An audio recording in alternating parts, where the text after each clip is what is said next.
आज के दौर में बच्चों पर बढ़ते दबाव ने उनकी मासूमियत छीन ली है और पढ़ाई में नंबर लाने का दबाव, दोस्तों से तुलना और पेरेंट्स की उम्मीदें, ये सब उनके मानसिक स्वास्थ्य पर भारी पड़ रहा है। नागपुर टुडे आपके लिए लाया है एक खास रिपोर्ट जिसमें हम विशेषज्ञों से बात करेंगे कि कैसे इन समस्याओं का समाधान निकाल सकते हैं।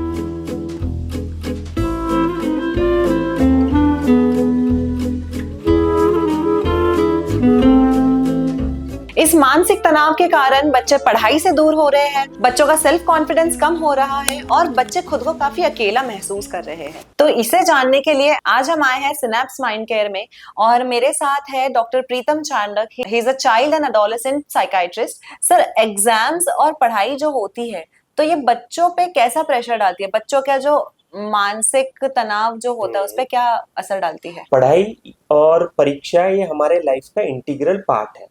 पढ़ाई हम जैसे देखते हैं कि आदमी जब तक जीवंत है तब तक हम लोग कहीं ना कहीं पे लाइफ से कुछ ना कुछ चीज़ें सीखते रहते हैं और इसी दौर में परीक्षाएं कहीं ना कहीं हमारे पढ़ाई को एनालाइज करती है, हमारे पढ़ाई के लेके नॉलेज को और हमारे अंडरस्टैंडिंग को एनालाइज करती है। लेकिन परीक्षाएं कहीं ना कहीं पे इस दबाव को बढ़ाने में मदद कर सकती है। लेकिन जब हम इसके कारणों की बात करें तो बहुत सारे रीजंस हो सकते हैं। एक इम्पॉर्टेंट रीजन होता है कि फियर ऑफ फेल्यूर।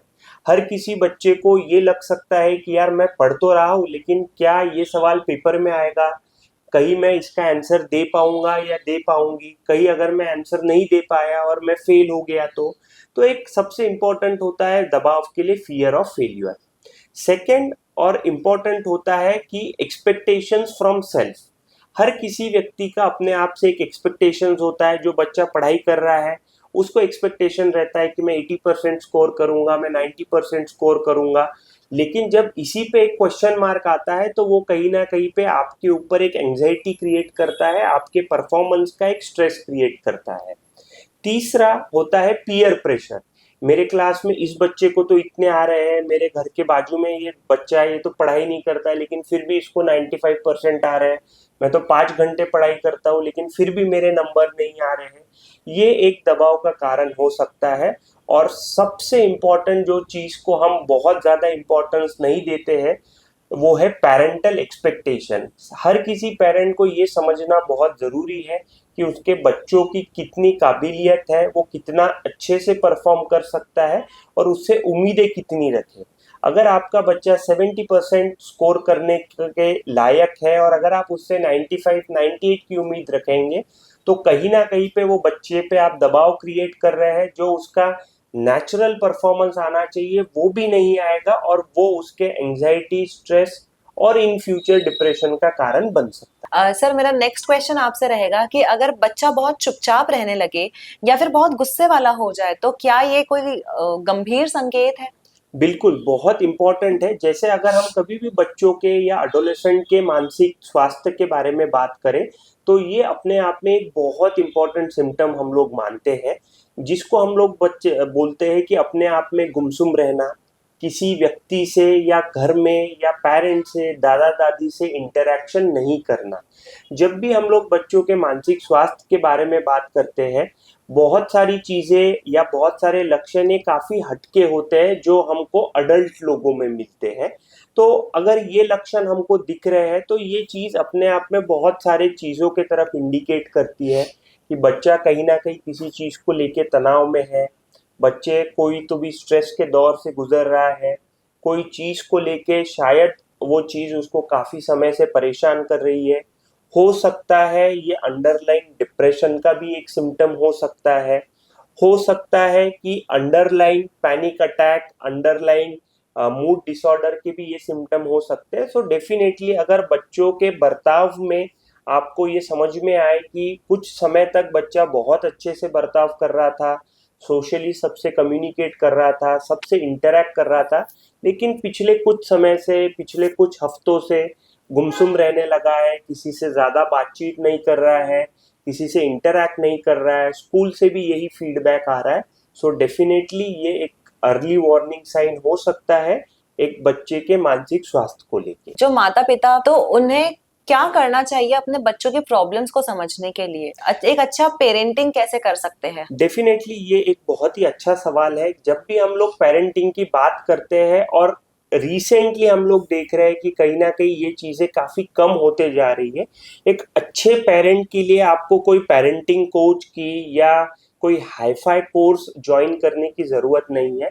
कुछ बेसिक स्टेप्स अगर आप आपके डे टू डे लाइफस्टाइल में या आपके day to day parenting pattern में आप इन्वॉल्व करते हैं तो you can be a good parent. इसमें सबसे इम्पॉर्टेंट चीज़ है क्वालिटी टाइम। क्वालिटी टाइम से मेरा ये मतलब है कि आप बच्चों के साथ कितना अच्छा समय व्यतीत करते हैं। कितना समय व्यतीत करते हैं ये ज़रूरी बिल्कुल नहीं है, कितना अच्छा समय कि जब सिर्फ आप और बच्चों का कम्युनिकेशन हो, सिर्फ आप और बच्चे मस्ती कर रहे हो, सिर्फ आप और बच्चे कम्युनिकेशन कर रहे हो, सिर्फ आप और बच्चे डिस्कशन कर रहे हो, तो ये एक बहुत इंपॉर्टेंट चीज़ है जो कहीं ना कहीं पे दिनों दिन बहुत कम होते जा रही है। So quality time is the first and most important thing. Second, open communication रखना बहुत ज़रूरी है। जैसे हम लोग देख रहे हैं जेनजी जो हम कंसेप्ट बोलते हैं, तो आजकल के बच्चे अपने आप को एक्सप्रेस करना चाहते हैं, अपने आप को महसूस करवाना चाहते हैं और ये फ्रीडम आपको उनको देना बहुत ज़रूरी है। अगर आप आपके समय की चीज़ें या आपके समय जो चीज़ें होती थी या जो नॉर्म्स थे वो बच्चों पे थोपोगे तो कहीं ना कहीं पे जो एक मिसमैच आपके थॉट प्रोसेस में आएगा वो पैरेंटल दूरी ही निर्माण करेगा। सो ओपन कम्युनिकेशन रहना बहुत ज़रूरी है। तीसरा, फ्रीडम और उनको एक ट्रस्ट की भावना देना ज़रूरी है। बहुत बार बच्चों को अगर ये इनसिक्योरिटी लगने लगे कि अगर मैं मेरे मम्मी से या पापा से ये चीज़ शेयर कर लूँगी या कर लूँगा तो पापा डांट देंगे, मम्मी मुझे फोर्स कर लेगी, मुझे डांट पड़ जाएगी, मेरे ऊपर रिस्ट्रिक्शंस लग जाएंगे। सो डेफिनेटली ये जो एक पेरेंट और बच्चों का बॉन्ड है वो कभी स्ट्रेंथन ही नहीं हो पाएगा। सो प्रॉपर तरीके का फ्रीडम और प्रॉपर तरीके का ट्रस्ट देना बहुत ज़रूरी है। एंड इम्पॉर्टेंटली ओपिनियन, हर किसी व्यक्ति का, चाहे वो छोटा हो बड़ा हो एल्डरली हो, हर किसी का एक चीज को लेके एक ओपिनियन रह सकता है। Yes, there is always a scope for difference of opinion, but opinion को रिजेक्ट करना ये अपने आप में गलत है। और बहुत सारे बच्चों में मेंटल हेल्थ इश्यूज आने के लिए या अडोलेसेंट में आने के लिए ये एक इम्पॉर्टेंट फैक्टर होता है जब उनको लगने लगता है यार हमारे ओपिनियन का कोई वेटेज नहीं है, हमें हमारे ओपिनियन को कोई वैल्यू नहीं दे रहा है।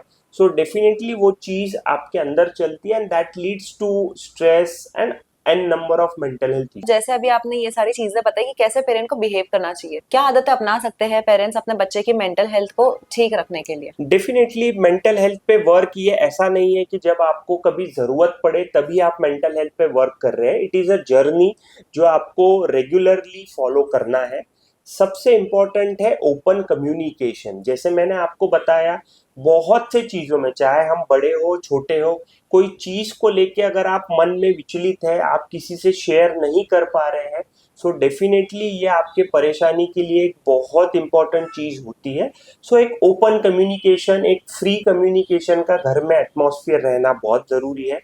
जो चीज़ अब के समय में बहुत रिलेवेंट हो गई है दैट इज़ फिजिकल एक्टिविटी। हम लोगों के वक्त मोबाइल नहीं थे, गैजेट्स नहीं थे, हम बहुत सारे स्पोर्ट्स खेलते थे, ग्राउंड्स फुल रहते थे, लेकिन आज वो चीज़ मिसिंग है। तो स्पोर्ट्स की अहमियत और फिजिकल एक्टिविटी की अहमियत समझना बहुत ज़रूरी है, क्योंकि a 1 hour of physical activity can help you in immense ways. आपका एंगर कम करने के लिए, आपका एंजाइटी कम करने के लिए, आपका फ्रस्ट्रेशन कम करने के लिए, आपका सोशल कम्युनिकेशन बढ़ाने के लिए, आपका फिटनेस लेवल बढ़ाने के लिए, बहुत सारी चीज़ों के लिए वो आपको हेल्प करता है। Third, which is be a positive role model. आप खुद कुछ अच्छी आदतें नहीं फॉलो करते हैं, आप बच्चों के सामने ड्रिंक करते हैं, आप बच्चों के सामने स्मोक करते हैं, एंड देन आप एक्सपेक्ट करते हैं कि वो एक अच्छे और पॉजिटिव रोल में आए, तो ये बहुत दिक्कत है।